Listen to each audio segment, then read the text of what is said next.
This is CHAOSScast, the Chaos community podcast where we share use cases and experiences with measuring open source community health. On the panel today, we have Daniel Izquierdo, Don Marty, Vinya Logan, Nicole Huseman. What is Mautic and what does Mautic do? So Mautic is an open source marketing automation platform which allows you to personalize the digital experience that your customers might have across lots of different channels. And it's multi-channel, so it's not only email, you can send text messages, push notifications, browser notifications, and you can integrate, because it's open source, with any tool really that you want to integrate it with. So it's a very, very powerful platform. Could you share what you're doing with the metrics platform and how that has informed your work? Yeah, for sure. I had come across Grimoire Lab before and done some work with Bitergia in the Joomla community. So I already had an idea of the kind of things that you could do. It was really helpful to be able to use that as a kind of proof of concept to show that this is what we could do. And the information immediately allowed me to take that to people at Acquia and say, look, this is a developing problem we need to get on top of. And it allowed us to address that. I think the most important metrics for us at this moment in time are to do with the efficiency of dealing with backlog. So we have a very big backlog in our issues queue and our pull requests that we are needing to deal with. So being able to visualize that and see how that's changing over time. The engagement metric has been super helpful to see that across all of our community channels. So we're pulling in data from GitHub, from Slack, from Meetup, and from Discourse. So Ruth, how have these metrics affected your work, or how has that informed some of the decisions in the community? And often in open source projects, the sole focus is on what's happening in the code. But actually for us, it's really important people responding on the forums demonstrate how that is improving as we're developing the community itself. Like, we're developing it as a welcoming community. We're encouraging people to get involved. We're running sprints, for example. So being able to show the impact that a sprint had on across a whole range of metrics has been super beneficial. So Ruth, how have these metrics affected your work, or how has that informed some of the decisions in the community? And often in open source projects, the sole focus is on what's happening in the code. But actually for us, it's really important people responding on the forums demonstrate how that is improving as we're developing the community itself. Like, we're developing it as a welcoming community. We're encouraging people to get involved. We're running sprints, for example. So being able to show the impact that a sprint had on across a whole range of metrics has been super beneficial. Do you find that there's a journey from non-coding member using the platform to someone who contributes code? There can be, but because our tool is aimed at marketers, a lot of people will never be developer contributors. And trying to find a way to track the involvement of people who are not developers and never will be, and to recognize them and value their contributions is a challenge. I mean, it's something we haven't quite nailed. Like, how do you track someone creating a marketing campaign? That's quite challenging. We do see quite a lot of crossover between core maintainers or people who contribute to the core of Mautic and people who make their own plugins, because often the people who contribute are the people who are actively engaged with the community. How is Mautic handling the general PR of policy limiting what we can do as marketers? There's two aspects to this. One is making the product compliant, and the other is making sure that the people who use the product understand how to use it in a compliant way.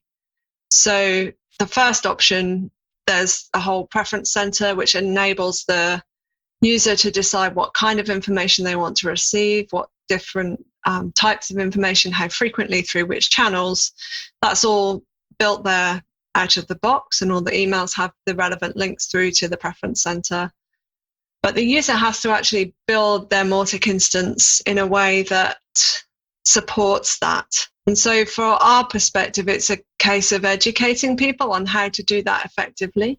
And we're in the process of building a knowledge base, which will have tutorials for that. Because you said there's a lot of education that needs to happen on how to use the tool properly. And I'm wondering how that gets into the community. Yeah, so there are several companies who have built their business around Mautic, just like any other open source project. And much of the GDPR work was actually done by one of those companies. So because they needed to offer that to their clients. And the Symphony stuff has just been a massive, massive project. Over 4,000 lines of code changed, 5 months worth of work, so it's just been huge. So there is a balance there between how much can you expect from open source volunteers and how much do the companies actually need to take on. And one of the other things that I found really interesting that you brought up in your blog was a project that brings together, I'm not going to get this right, but I would love to hear more about this project that brings together contributors and makes them like experts in a particular area of contribution where they're contributing to features of the project. What the community team are looking at the moment is a way to allow a group of people who have similar interests to come together and become, I guess you might call them subject matter experts in a small area of Mautic. So it might be that they become the experts in Campaign Builder or the Email Builder, or they become the experts in cross-device compatibility. And they then become responsible for any changes that are made to that area, but also for suggesting feature updates, or if there's a bug that seems to affect that, they can also be consulted. Because I think it would be really great if this community health report and the way that you've done it might inform how listeners would be able to do it in their own communities. Yeah, so this actually came about through being called out on the forums for not doing anything, no progress being made, and the community dying. And any of us who've been active in the community were like, how could you possibly think that? So my suggestion was, well, why don't we just make that a quarterly report that we share with the community that gives us an opportunity to shout about all the awesome stuff we've done, tell people about the stuff where things aren't going quite so well, and highlight where we're monitoring progress or projects that we've started a while ago and we're kind of giving an update on where they are. So that's where it came from. And I took some of the metrics from our Chaos Grimoire Lab dashboard and their metrics that we're interested in monitoring over time.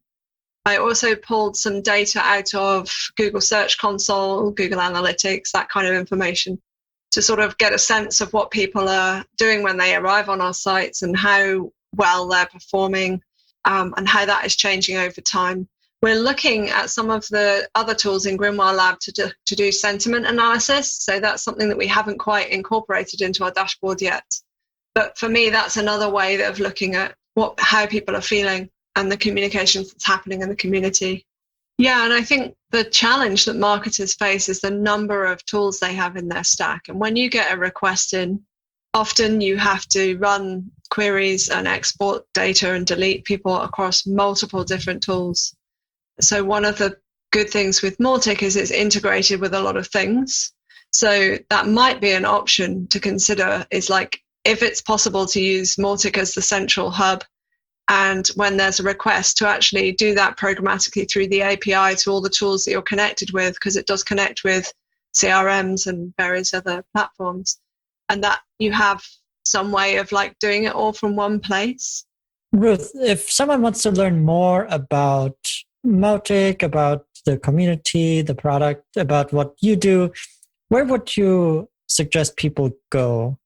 So the main website is mautic.org. So that's mautic.org. And that's our main community hub. We also have a community handbook, which we're in the process of building, which is contribute.mautic.org. And that tells you about all the different community teams and how we work as a community.